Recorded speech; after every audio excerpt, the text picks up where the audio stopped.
মনা, একটু এদিকে আয় তো। আমি একটু পাশের দোকানে যাব, তুই একটু ঘরগুলা ঝাড় দিয়ে মুছে ফেল, একটু নয় কাজে হেল্প করে দে। আমি তাড়াতাড়ি যাই, অনেক কিছু আনার আছে, নিয়ে আসি। আমি আজকে কোনো কাজ করতে পারবো না মা, আমার শরীরটা ভালো নেই। আমার পায়ের মধ্যে এতটুকু একটা পিঁপড়া কামড় দিয়েছে পায়ের আঙুলটা খুব ব্যথা, আমি ঠিক করে হাঁটতেই পারছি না। আমি কিভাবে কাজ করবো মা? আমি আজকে কোনো কাজ করতে পারবো না। কি বললি? পারবি না? একটুখানি পিঁপড়া কামড়ের জন্য তুই কোনো কাজ করতে পারবি না? ঠিক আছে, রেস্ট কর। আমারই তো, আর কি বলবো, বিয়ের পরে বুঝবি কেমন লাগে। মায়ের এখানে ছিলি, কত ভালো ছিলি, বিয়ের পরে গিয়ে টের পাবি, বুঝেছিস? ঠিক আছে, যাই, আমার কাজ তো আমাকে করতেই হবে, আর কি করা যাবে, যাই।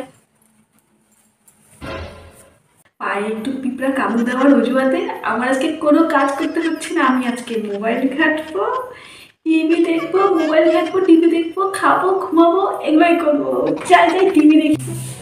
শরীরটা একটুকু ভালো লাগছে না, মাথাটা ব্যথা ফেটে যাচ্ছে, জ্বরও এসেছে, কিন্তু কাজ তো করতেই হবে।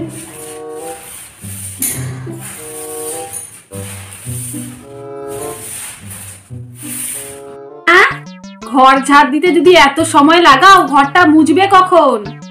তাড়াতাড়ি হাত চালাও। তো মা, শরীরটা না ভালো না, ওই জন্য তাড়াতাড়ি করতে পারছি না। ওরকম শরীর খারাপ আমাদেরও হয়েছিল, তোমাদের থেকে কত ছোট বয়সে আমাদের বিয়ে হয়েছে, আমরা কত কাজ করেছি, সেই হিসেবে তোমাদের এত কাজ করতেই হয় না। তাড়াতাড়ি হাত চালাও, ঘরটা যে তাড়াতাড়ি ঘরটা মোছো, তারপর তো রান্নাটাও তো করতে হবে নাকি? হ্যাঁ, করছি তাড়াতাড়ি। মা, ও বৌমা। হ্যাঁ মা, বলুন। কি ব্যাপার, রান্না করতে করতে কি ঘুমিয়ে পড়েছিলে? এত সময় নিয়ে রান্না করতে, খাওয়াটা কি সন্ধ্যাবেলায় দিবে? হয়ে গেছে, আর একটু বাকি আছে, হয়ে যাবে। আমি দিয়ে দিব এক্ষুনি, আমি এক্ষুনি দিয়ে দিচ্ছি। আনছি মা, এটা বললেই হয়ে গেল? তাড়াতাড়ি খাওয়াটা বাড়ো। আর চলতে পারছি না, এখন খুব ঠান্ডাও লাগছে, একটু বসি। উফ, এখনো সংসারে কত কাজ পড়ে আছে, এখন যদি বসে থাকি তাহলে শাশুড়ি আবার কথা শোনাবে, আর ভালো লাগে না।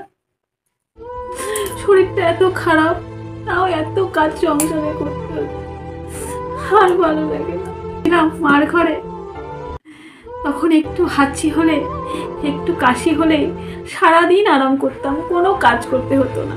আর এখানে আমার এত শরীরটা খারাপ, জ্বর, মাথা ব্যথায় আমার মাথা ছিঁড়ে যাচ্ছে, তাও সংসারের সব কাজ করতে হচ্ছে। আমার একটু দেরি হলে শুধু শাশুড়ির কথা শুনতে হচ্ছে। আজ বুঝতে পারছি, মা ছাড়া কেউ আপন হয় না, শ্বশুর ঘর শাশুড়ি কোনোদিন আপন হয় না, মার মতো আপন কেউ হয় না।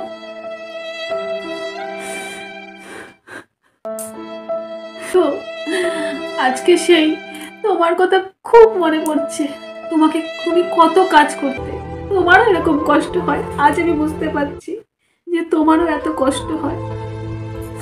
আজ আমি সব বুঝতে পারছি, যখন মেয়ে ছিলাম বুঝতাম না মা, এখন বুঝতে পারছি তুমি বলতে, কিন্তু আজ বুঝছি সব সত্যি কথা।